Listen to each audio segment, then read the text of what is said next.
Hi, I'm Bill Sisson, the editor of Anglers Journal, and welcome to Active Interest Media's Virtual Boat Show. My co-host today is Gary Rich, my friend and the managing editor of Anglers Journal. Hey, Gary, how you doing? I'm doing great, Bill. How's it going up in Connecticut? It's a little chilly. We're waiting for spring. It's been a little slow to come, but we're optimistic. It'll be here soon. Excellent. Yeah. I'm really looking forward to our conversation today because we're going to be talking about a growing segment of the market for bay boats, which some people call crossovers or hybrids. But they're basically small, specialized center consoles, 17 to 27 feet, give or take. And most of them have single engines or maybe twin engine options. And what I really like about these boats is their versatility. I've owned and fished small outboard center consoles my entire life, so I'm pretty familiar with what these boats can do. And they really are great all-purpose boats. You can fish them in the backcountry or in the coastal waters. And they really have, family fun written all over them. But you can do a lot of things on the water well and comfortably and safely with these boats. So they just seem to fit the varied, active lifestyle of a lot of today's boaters. The other nice thing about them is they're low maintenance. They really kind of hose and go. I think they're just a smart choice for a lot of people. We kind of went around and kind of harvested some boats I was familiar with and some boats I wasn't familiar with. But I think as far as bay boats go, everybody's heard of Pathfinder. That boat comes in a couple flavors. Everglades is, when they launched their 243cc, that's a bay boat of legend, so to say. Regulator is they're new to the game. CV's got a bay boat that I loved the minute I put eyes on it at the Fort Lauderdale International Boat Show a few years ago. Grady White has their Coastal Explorer line, which I'm looking forward to talking about. They have a 19-footer and a 25-footer. And Caymas has a 28-footer that I came across and saw some reviews on. I think that's another kind of representative boat that has bay boat kind of written all over it. Sure. Well, that's a good group of boats, and that's really a good group of builders, too. Gary, both you and I have fished a ton on these boats over the years. Most of them have at least one live well, some have two, and they all have forward and aft casting platforms. And then there's a lot of fishing options, too. There's power poles and trolling motors and even half towers or cobia towers. So I'm interested in some of the fishing features that you find particularly useful on the group that you've looked at and we've talked about. Yeah, Bill. One of the things I really like about them, especially if you don't kit the boat out with a bunch of cushions and luxury features, not that there's anything wrong with that, is that they're very utilitarian. The deck space is very open. There's kind of a place for everything. You've got a place to stow your rods. There's a lot of room for a lot of anglers. I know I fished on a 26XO regulator with 6 other people last summer, and Really? it was perfectly comfortable. The beams, enough elbow room. You guys didn't hook each other? We didn't. It was pretty amazing. I was a little worried about it when we were heading out, but there was a lot of room. The consoles on these boats are less a priority than they are on a regular center console, so you've got nice walk around. Obviously, there's lots of stowage underneath the casting platforms and the jump seats in the back. You mentioned live wells. There's room in the back for power poles, room on the foredeck for a trolling motor. So, to me, in a way, they kind of feel more like true fishing boats than some just regular center consoles. They're kind of purpose built to go fishing. And, some of them are a little bit more luxurious than others. Some of them have a head underneath the console. Some of them have got, kind of extensive seating packages and throw-in cushions so you can create sun pads. Yep. So to me, it feels like a boat type that's got a lot of versatility and utility. Yeah. I like small boats, Gary, and I think there's a lot of functionality in the simple, clean, uncluttered layouts that these boats really showcase. And there's a lot of innovation in there, too. I think it takes a lot of forethought to put features smartly into a small package without feeling cluttered or making the boats feel too tight where you're bouncing into things or knocking into one another. So I think these builders have done a good job with keeping them clean, uncluttered, and not feeling like you have to step around a lot of things at the same time. Yep, absolutely. I like the clean layouts. I mean, I think the 270Z, one reason I liked that boat when I saw it was it almost looked like a bass boat built for, open water. It had these extensive casting decks and, lots of stowage and just a really nice layout for moving back and forth or playing fish between a couple people. Yeah, I really like the way they've engineered deck spaces into these boats. And that's the boat that has, I believe it has a twin step hull, doesn't it? It does. Some of the other boats on our list do. The Pathfinder does. The CV, like we just discussed, does. Right. So some real practicality, some functionality, and also some innovation, I think. But they're just packaging them smartly so that seats can fold up and get out of the way, and that you can move around the boat and fish it. And at the same time, if you're out with family or friends and they want to tube or ski, you can put down the seats and everybody can kind of relax. Yeah, I mean, I think you and I have talked about this story a couple times, but I always remember this trip I had down to Florida around Stewart. We kind of came out in the morning, very early, and we fished for snook in the mangroves. I think we were in, I don't know, 4 or 5 feet of water. Put the power poles down. We pitched some live bait at the snook. Came back for lunch, and then that afternoon in the same exact boat that was a Pathfinder 2600. Yeah. We went out the inlet. We headed out about 10 miles, and we went out and caught 3 or 4 sails. We came back in. We saw some fish kind of working around a sandbar. Stopped there, put the power poles down, started fishing again. So they're just there's not a lot of stuff to get in the way, and they're just the versatility is, to me, makes a lot of people ask me, they're like, oh, well, what kind of fishing boat should I get? And it just feels to me like bay boats are, I think, for people who live in Chesapeake Bay, the coastal areas, Florida, Long Island Sound, these are just a really good boat for doing the type of activities that most people are gonna use it for without having to spend a ton more money to get something to go offshore with. Certainly with their single engine and with their smaller size and the ability to trailer them easier, they are, more economical than their larger brethren. There's no question about that. You don't have to, it's great if you want to have a slip, you can have a slip, but if you want to trailer it back to the driveway or the garage, you can do that too. Yeah. And their skinny water capabilities really make them sort of unique too, outside of the large boats. So you can kind of, you can move along the mangroves, or you can fish the marshes, or you can, if you're up in the Northeast, you can go along a rocky shore with a trolling motor and really have a good day catching a bunch of fish. Yeah, I think we also talked about one time. I think it was last year.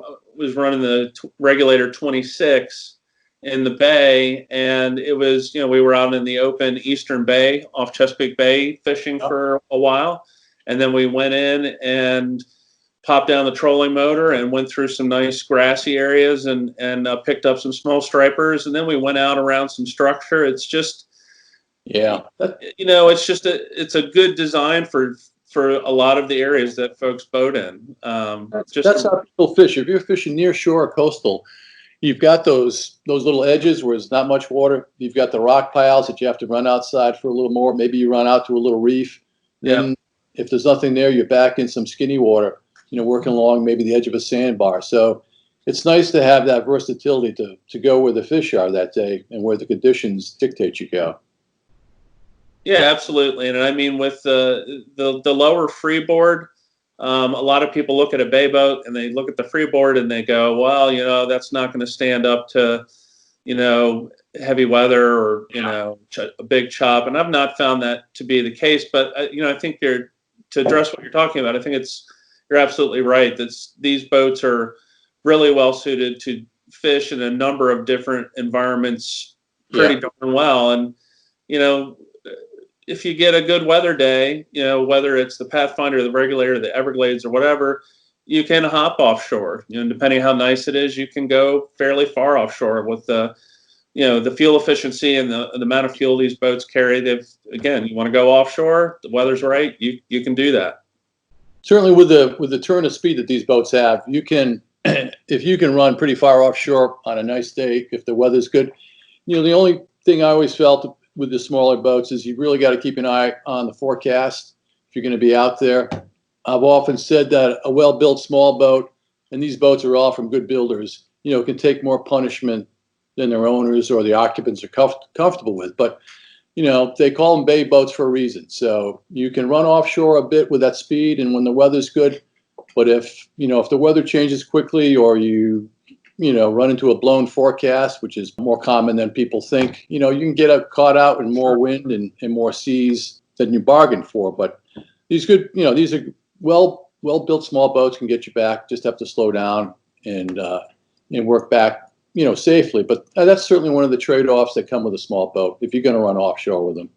Well, and the other thing I like about these boats is I think if I ordered one, if I found one I wanted, it would be fairly plain Jane. I probably wouldn't order it with a bunch of cushions or a bunch of upholstery trim. I would want to just be able to hose it off. But the nice thing is if you do have a family, or you do like to do sundowner cruises, or take the kids out and do some water sports, you can order those options in, and you can make it as utilitarian or as luxurious as you like.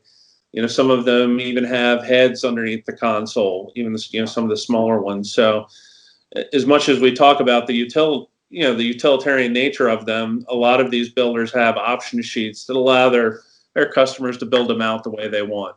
Yep, they've gotten a lot more comfortable, a lot more plush. They're not really stripped down. I mean, they do a nice job of, I think, hiding the features a little bit and getting them out of the way when you want a boat that you can move around quickly. If you're catching fish and there's 2 or 3 guys fishing, but at the same time, as you said, you can sort of relax, lower the seats, fold them down, and have a nice time. Yeah. The other thing, and we mentioned this, but one of the real signatures of these boats are the forward or aft casting platforms. And I used to fish a 22-foot Power Cat and had a big foredeck. And I can't say it added anything to the aesthetics of the boat. It was a pretty darn ugly looking boat, but it was great. You could stand up on a calm night, you could stand up on that big foredeck and cast and hook big striped bass and sort of guide them around. And it just had a lot of functionality to be up there, be able to cast and to see. And then, just like on any of these bay boats, if it gets a little choppy, you can kind of step down off the aft or forward platform and get back down on the cockpit sole and fight the fish from down there too. Yeah, and I think that's another thing that's worth speaking about as far as bay boats are concerned, is that I offshore, obviously you like to have a boat that's got a lot of freeboard, give you that secure feeling. But one thing I like about bay boats is I feel like I'm more in touch with the water around me. I feel like I can see the environment a little bit better. For me, it's a little easier to cast. I'm a fly casting guy, so it's nice to have a little bit less freeboard. And those recessed cleats and flush rod holders make that easy. Nice too. Yeah. So I mean, for me, it's the kind of penultimate in fishing boats. See, I'm like you. I like to put my hand over the side and run in the water. I've always had boats with fairly low freeboard, so I'm comfortable with that. But I also like to be able to dig my knees, into the gunnels or the covering boards or the cap rails, whatever you want to call them, whether they're padded or not, so that if I'm fishing in a rip or something, I can feel like I'm securely in the boat. Yeah. And I think, if you're shopping for one of these, I think you should go on board and just, feel comfortable with the amount of freeboard that's there for the type of fishing you're going to do, or maybe your height even. I've got a 22-foot center console now, and it's got a proud bow and a nice sheer, but the freeboard aft was always, too low for me to feel comfortable, fishing on the rail in the seaway. So we added a mahogany combing all the way around the board to give me that kind of, give me that extra freeboard so I could dig my knees in if it's bouncing around, after dark, and you could feel safe. But I mean, these boats come in different, different layouts and different depths. So I think it's just important that that's one thing that you're comfortable with, depending on the kind of fishing you're going to do. Yeah, I totally agree with you, Bill. I mean, the I hate to say the worst fishing boats I've been on, but the one thing that people don't really think about is if you have a gunnel and gunnel trim that's too low, when you're fishing, your shins are going to be racked up against that hard fiberglass or even a cushion for most of the day. So if you're gonna have a boat that you want to have for 10 or 20 years or so, you'd make it would be worth going in and kind of walking around and seeing what you think it would feel like, given your anatomy and how you like to fish, for sure. Yeah, and the conditions that you're going to run into, and the type of fishing, as you say, whether you're tall or whatever. But just lean into the boat, make sure you feel comfortable standing there, either on the forward platform, the aft platform, and that sort of thing. Well, I think it's an interesting segment. They seem to be bringing features and innovation to them all the time. People were kind of saying, "Oh, well, what are these new boats that are coming around?" And now they're commonplace. I mean, it's a boat that you see, a lot of, and you see manufacturers building more of. So, I mean, Regulator's a great example. They've built strictly offshore, go out the inlet, head out type, boats forever. And the 24 and 26 XO are a very different path for them. They seem like they're certainly more suited for the kind of inshore fishing that a lot of people do. Yeah. So I think we're going to see more and more, whether it's in Florida or whether it's in the Mid-Atlantic or whether it's in the Northeast. It seems to suit a lot of the coastal situations, whether they're tidal rivers or near shore or some of the closer offshore reefs. They work nicely.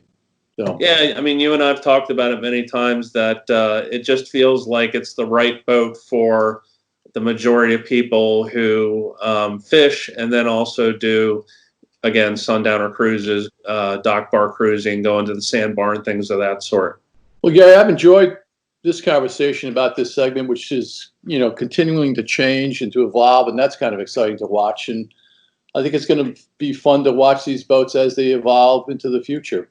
I want to thank you for joining me today, and I want to thank the viewers for watching us. This is Bill Sisson for the Virtual Boat Show.